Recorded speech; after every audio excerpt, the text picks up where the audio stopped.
And this is what behavior therapists do. They decompose your problems. What are you afraid of? Well, okay, you're afraid of everything. Well, let's get something specific you're afraid of. Well, I'm afraid of an elevator. Okay, an elevator. So I have a client, she's afraid of elevators. The elevator door opens, she goes, "That's a tomb."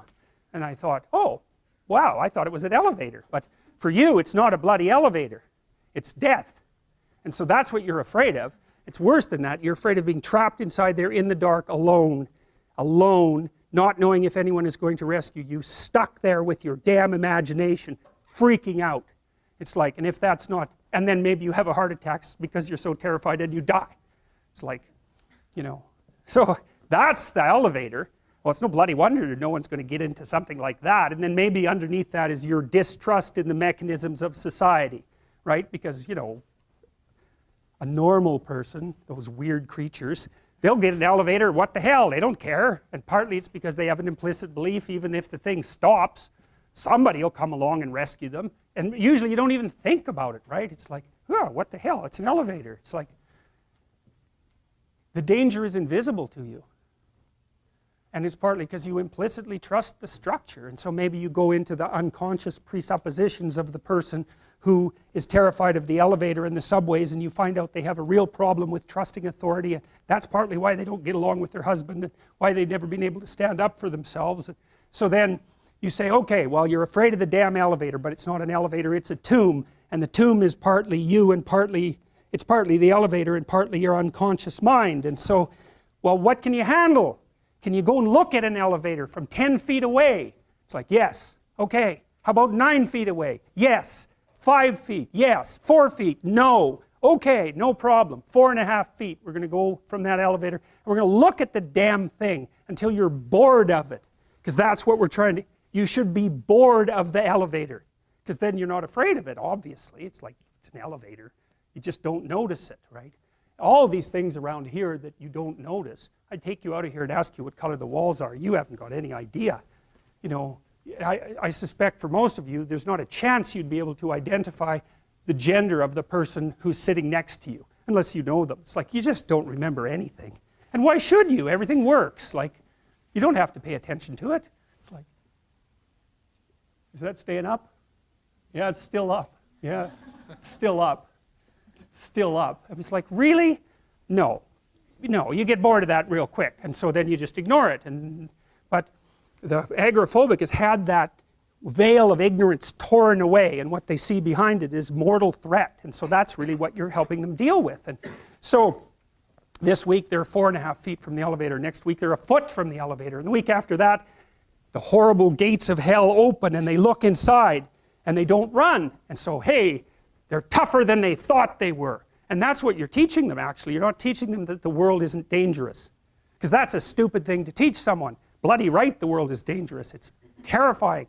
And sometimes people they realize that, and the veil lifts, and they see horror everywhere. They see that, and then they think, well, I'm just a little rabbit. I'm over here in the corner.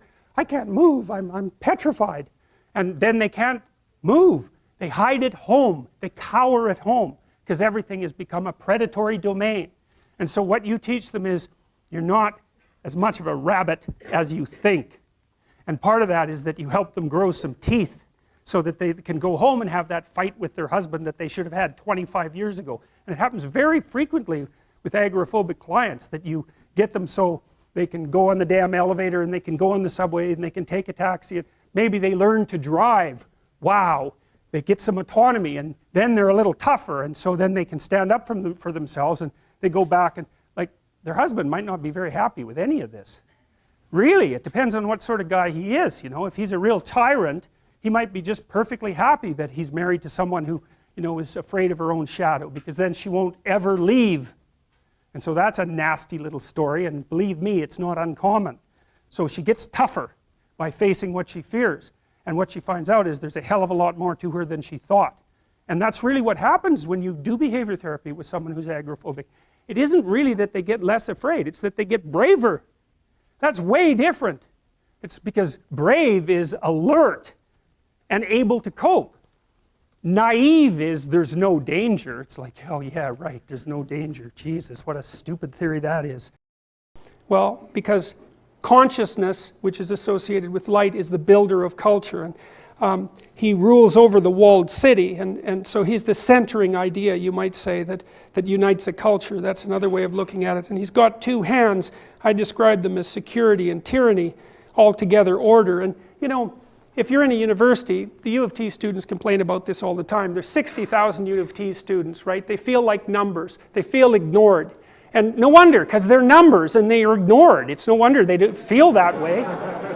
You know, and there's huge classes of 1,200 people and they get lost and they think, God, that's a pretty evil structure and uncaring. It's like, yeah, that's exactly right. But by the same token, you know, you get to purchase 4 years of intellectual freedom, and you have all these people who could at least in principle teach you something, and you get an identity out of the deal. And if you have half a bit of sense, you're in the library trying to read great things, and maybe you're not quite as dopey and useless when you come out as you were when you went in.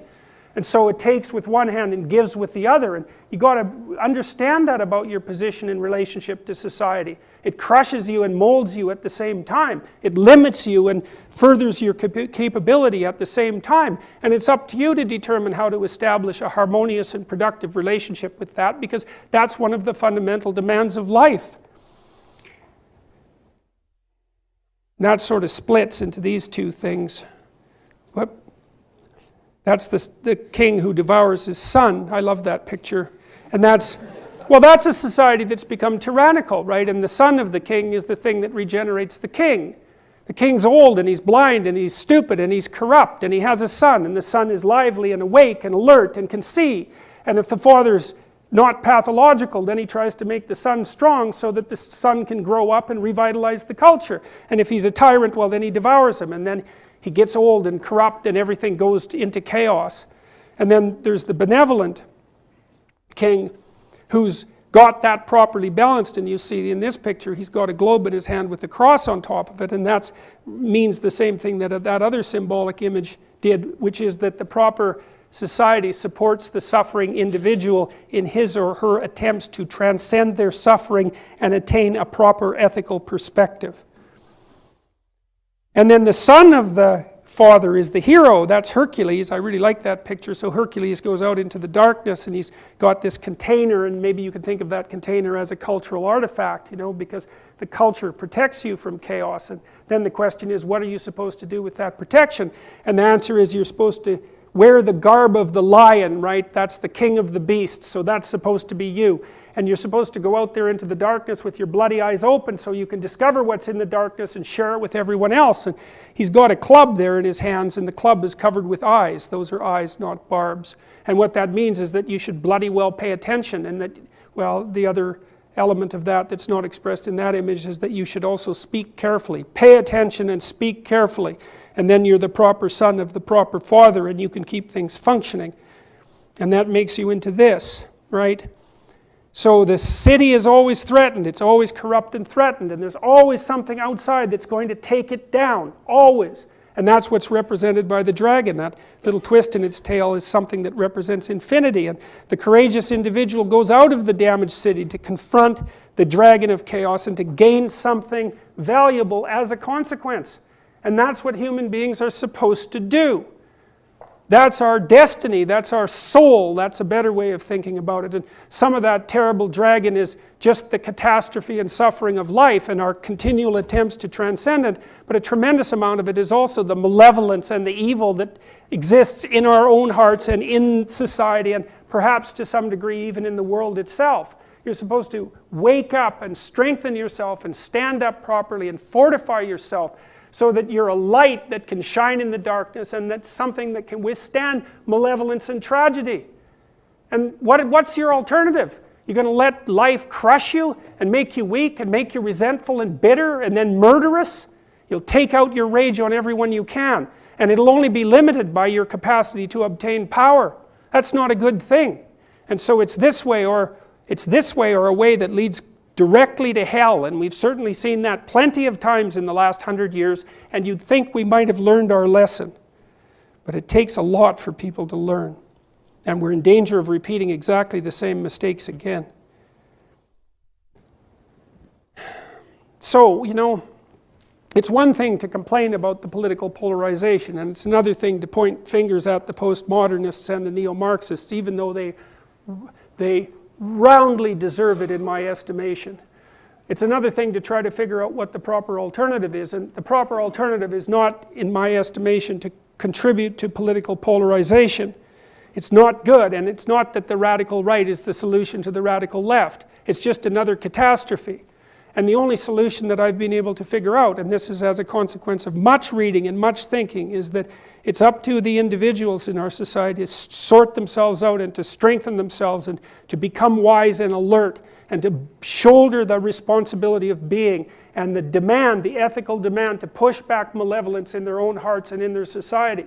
And I also believe that, you know, it's very difficult for people to respect themselves because they're weak and vulnerable and pathetic and malevolent. And so and they're not what they could be, and they know it, and so it's no wonder that people don't respect themselves. And some of that's nature, and some of that's culture, and some of it's individual weakness.